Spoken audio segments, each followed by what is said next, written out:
You see these buttons all over the internet, on every homepage, in the sidebars of blogs, e-commerce sites, pretty much everywhere, and you probably never thought much about them, but every element of these so-called call to action buttons, or CTA buttons, can have a huge effect on how many people click, which in turn determines how many email addresses you collect or how much money you make. The position, text, size, shape, color, prominence, and the text surrounding the button can all change the conversion rate you see. However, there's not going to be one CTA button that works best for all sites, because as you'll see in a second, there are case studies where certain companies saw lifts in clicks from doing one thing, and that same change reduced the number of clicks for another company. Now, the first thing I mentioned was the position of the button, and I can tell you the conventional wisdom was always to put it above the fold. And when we say above the fold, we mean everything you can see on a web page without scrolling down. And you can see the area above the fold highlighted in red here on a sample homepage. And an above the fold CTA button is okay for some sites, but it depends more on the complexity and the price of your product or service. And you can see a test here where they put the button at the bottom of the page and saw more than 4 times as many clicks versus putting it above the fold. Once you've figured out the best placement for your buttons, you need to focus on the text on the button.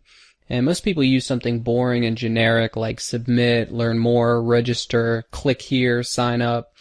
But you can get much higher conversions using something more specific, a little out of the ordinary, attention grabbing. But most importantly of all, you need to provide a benefit to people thinking about clicking on that CTA button. What's in it for me? That's the question people are going to ask themselves before clicking on anything.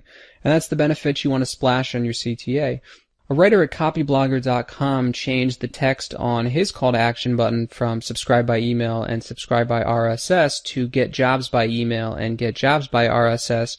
The subscription rate increased 254%, and 66% of the new subscribers are email subscribers. So you can see how much of an effect changing just one word can have on your clicks. There's another case study where all they did was change the word your to my, and they ended up seeing a 90% jump in conversion. On the other hand, I've seen tests where your performed better than my, so again, you have to test out everything you see here. The other word I wanted to show you a test for is get, and this goes back to your visitors asking what's in it for them. This company changed the word order to get and saw an almost 15% increase in clicks. And this is also because order implies giving your money away, and get implies something that makes your visitors' lives easier. You can also play around with the words now and today. Sometimes the speed with which people think they'll receive the benefit can increase your clicks. Finally, I want to touch on the size of the button before I get into the shape and some of the other factors that go into how many people click on it.